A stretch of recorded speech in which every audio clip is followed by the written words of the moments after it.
Assalamualaikum warahmatullahi wabarakatuh. Salam sehat, salam sejahtera. Perkenalkan, saya Herlina binti Mahmudah, mahasiswa Stikes Patria Husada Blitar dari Prodi Keperawatan. Di sini, saya akan memberikan sebuah edukasi mengenai CVA atau stroke. Lalu, apa itu CVA? Nah, orang awam biasa menyebutnya dengan stroke. Nah, stroke itu sendiri yaitu kondisi ketika pasokan darah ke otak berkurang akibat penyumbatan atau pecahnya pembuluh darah. Jadi, CVA yaitu gangguan fungsi saraf yang disebabkan oleh gangguan aliran darah dalam otak yang dapat timbul secara mendadak. Akhirnya, tanpa darah, otak tidak akan mendapatkan asupan oksigen dan nutrisi, dan akhirnya otak akan mati. Nah, lalu apa saja faktor risiko dan penyebabnya? Faktor risiko itu sendiri dibagi menjadi dua, yaitu ada faktor risiko non-modifikasi dan faktor risiko modifikasi. Untuk non-modifikasi, yaitu faktor risiko yang tidak dapat dirubah, meliputi usia. Jadi, pada usia di atas 55 tahun, itu lebih rentan terkena CVA. Kemudian jenis kelamin, pada laki-laki lebih rentan terkena CVA dibandingkan perempuan, karena pada laki-laki rata-rata memiliki kebiasaan merokok. Kemudian faktor genetik. Sedangkan untuk modifikasi, yaitu faktor resiko yang dapat dirubah, meliputi hipertensi, gagal jantung, kolesterol tinggi, obesitas, diabetes, merokok, dan juga alkohol. Mengapa rokok itu menjadi salah satu faktor penyebab? Karena di dalam kandungan rokok terdapat nikotin, dan asapnya itu menjadi tumpukan lemak. Akhirnya darah mengental dan membeku.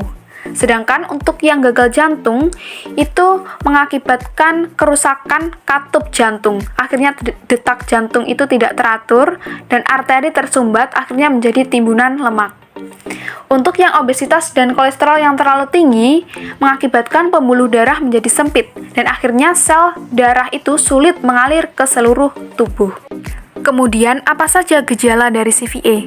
Gejala CVA itu dapat berbeda pada tiap penderitanya, tetapi gejala yang paling sering dijumpai yaitu salah satu anggota gerak lemah hingga tidak bisa digerakkan, sulit berbicara, dan salah satu sisi wajah terlihat menurun. Nah, stroke itu sendiri dibagi menjadi dua, yaitu stroke iskemik dan juga hemorrhagic. Untuk yang gejala stroke iskemik, yaitu kelemahan pada satu atau keempat anggota gerak, nyeri pada kepala, mual, muntah, pandangan kabur. Sedangkan untuk gejala stroke hemorrhagic, yaitu penurunan kesadaran, pernapasan dan nadi cepat, pupil mengecil, dan kaku kuduk. Lalu, apa saja yang dapat kita terapkan untuk mencegah atau menghindari penyakit CVA? Yaitu, menerapkan pola makan sehat, berolahraga secara rutin, menghindari merokok, dan tidak minum alkohol. Kemudian, makanan apa saja sih yang dapat menyebabkan stroke dan harus dihindari bagi penderita? Dan makanan apa saja yang boleh dan disarankan untuk penderita? Makanan yang harus dihindari bagi penderita stroke yaitu makanan siap saji, tinggi lemak, tinggi gula, dan juga tinggi garam.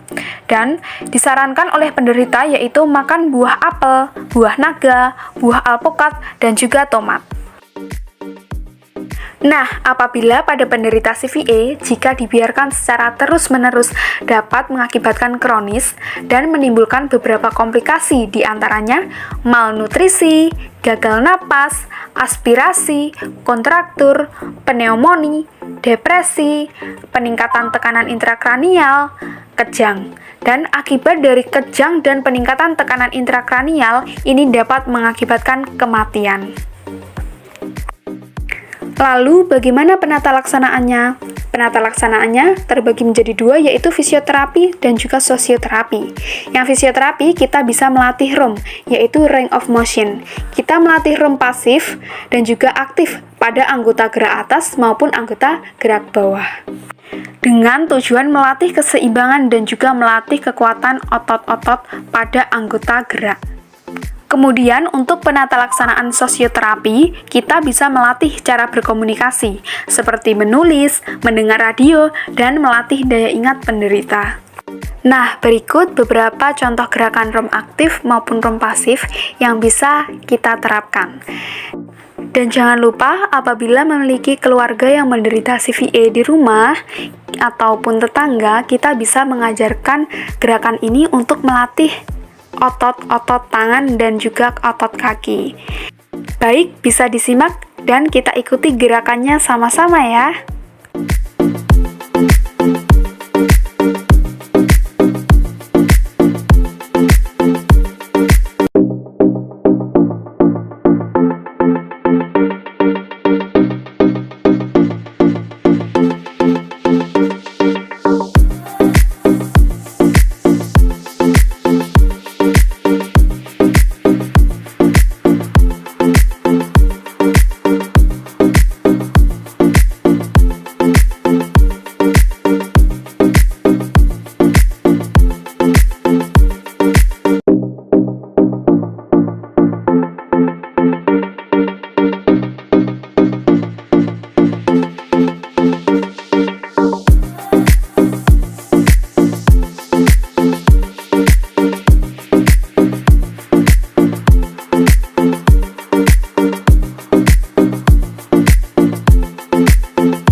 Sekian video edukasi dari saya. Apabila ada kurang lebihnya, saya mohon maaf. Semoga edukasi tadi dapat bermanfaat bagi kita semua, terutama pada penderita CVA.